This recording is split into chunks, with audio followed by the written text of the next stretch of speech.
Hey everybody, Ethan here. Today I'm going to talk about benign proximal positional vertigo, or BPPV. I want to start with a disclaimer though.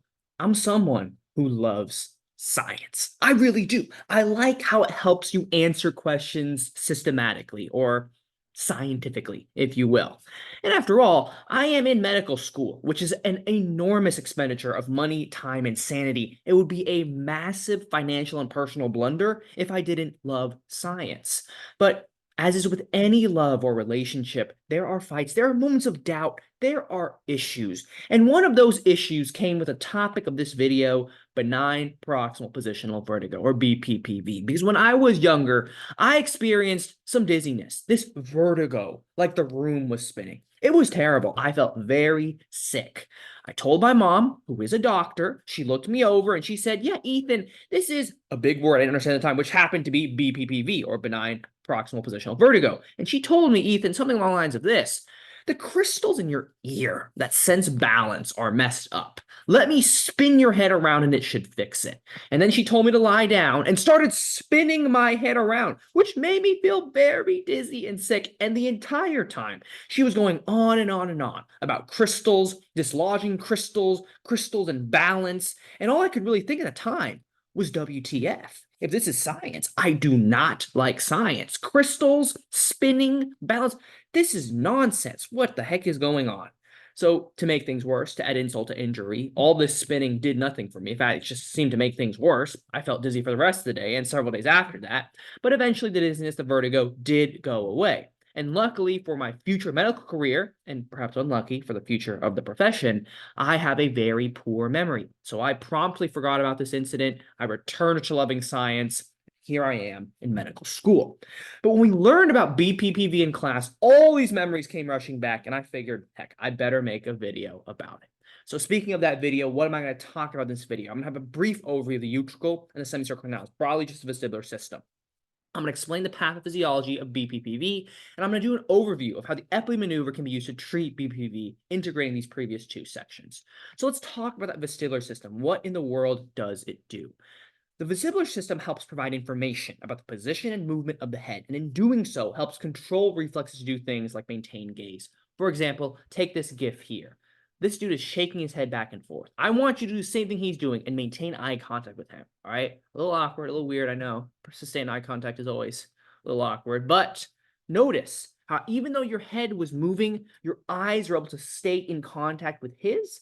That's because your vestibular system is able to relay information about the position of your head to your brain and then give that information to the eye muscles to compensate for the movement of your head to allow you to maintain your gaze. It's compensating for that movement in your head. It allows you to, without even thinking, stay looking at his eyes. It's pretty awesome. And the main components are seen here on the right. You've got three semicircular ducts, or canals, I prefer to say, the anterior, lateral, and posterior, and you have the utricle and saccule. The utricle and saccule detect linear head movements, like moving side to side like this. And when movement of the head occurs, the intrinsic inertia of the otoconia, seen here or zoomed up, they look kind of like this. These otoconia crystals sort of have their inherent inertia. So let's say you move your head, right? Everything's going to move, but there's the inertia of those crystals. They're just not moving as much. And that means that the not moving as much of these otoconia deflect the hair filaments that they're touching. And that relative deflection is transmitted through these nerves and relayed to your brain.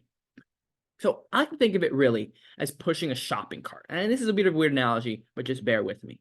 When you push a shopping cart, all right, like this, right? Let's say you push a shopping cart. You are both going in the same direction. You're both trying to go this way, right? Let's say I'm pushing the shopping cart. But when you push, or say when I push, there's a force moving in the opposite direction of your pushing. Even though the force of this entire system as a whole is moving to the left because I'm pushing the shopping cart, in a relative sense, the force on me, the person pushing the shopping cart, is to the right.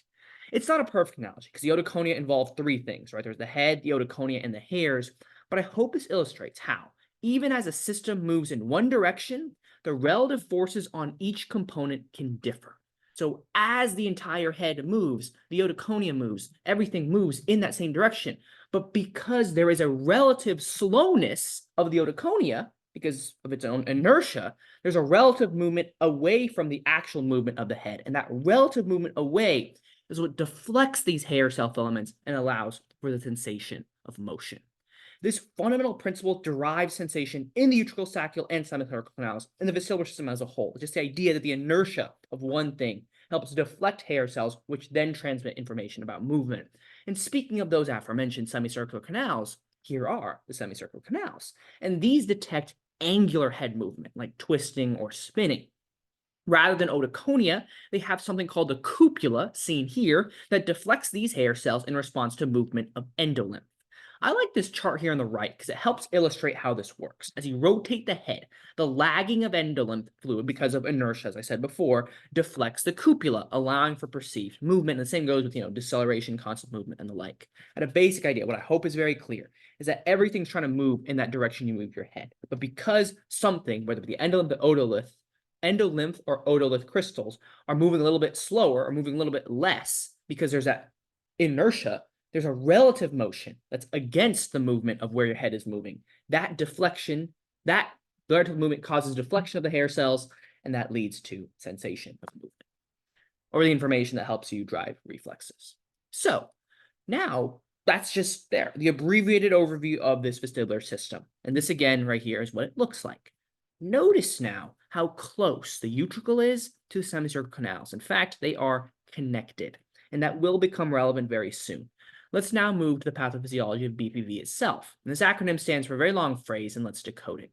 BPPV, again, is benign proximal positional vertigo. Benign means not malignant, not cancerous, right? Proximal means there's these paroxysm, big word for these like sudden attacks.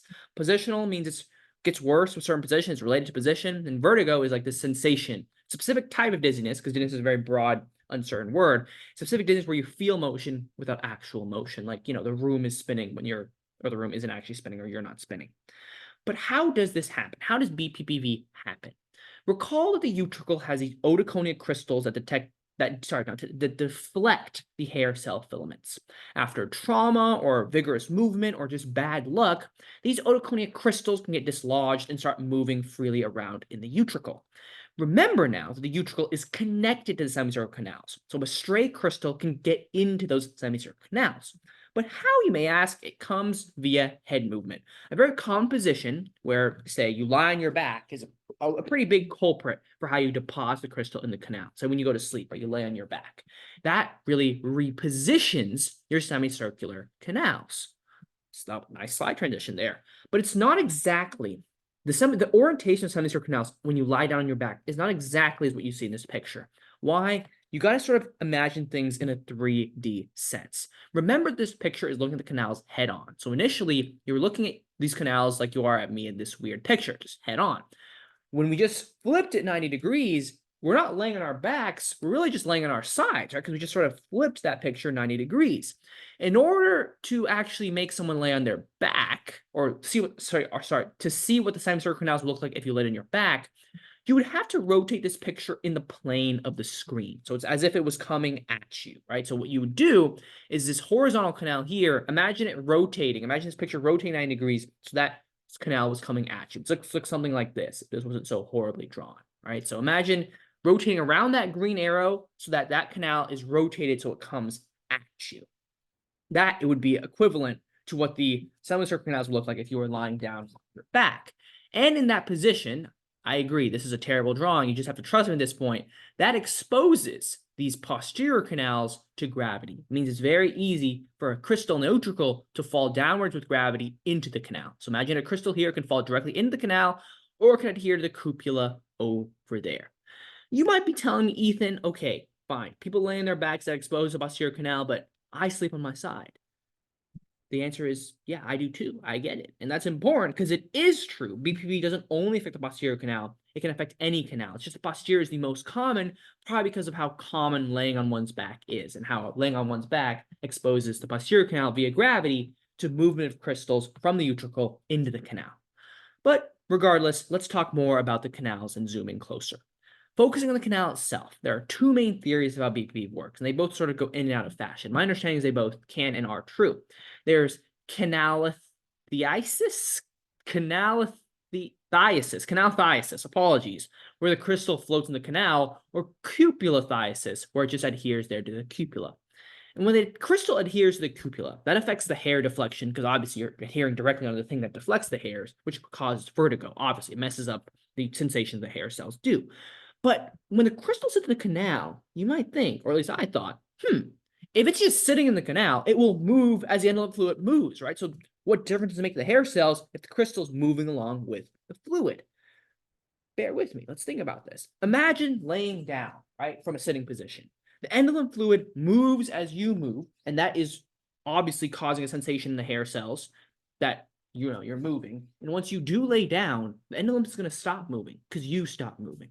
But the crystal inside that endolymph in the canal will, like snow falling on a snowy day, move with the endolymph, but more slowly.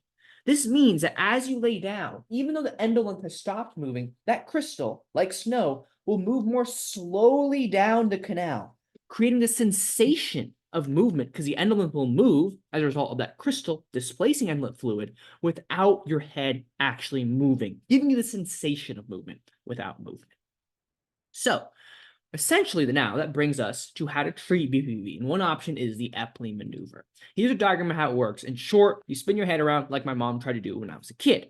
If you want a really nice 3D representation of someone with a much larger budget than I have, go to this video diagram from ENT. I thought it was really good. You can search this on YouTube, Epley maneuver to treat BPPV vertigo, or you could just click the link in the description. Let me, though, try to explain it. The goal here is to simply understand it from a conceptual sense. There's not going to be a perfect walkthrough. The video is going to be better than me, the video I just linked. Remember, though, the posterior semicircular canal, as the name suggests, is oriented posteriorly, but it's not perfectly so. As you can see in this picture, it's not like perfectly going back, right? There's sort of an angle to it. And as this, let me try to clear things up more. Maybe this will clear things up less. I have this horrific diagram here. If you're looking down on the head, right? So this is the nose, right? You're looking down on the head. Posterior canals are sort of oriented at a bit of an angle from the midline, and that's important. Bear with me. Returning this step by step here, you can imagine the crystal being the canal, let's say at the top here. Rotating the head towards that side accounts for that aforementioned angle of the posterior canal not being perfectly posterior.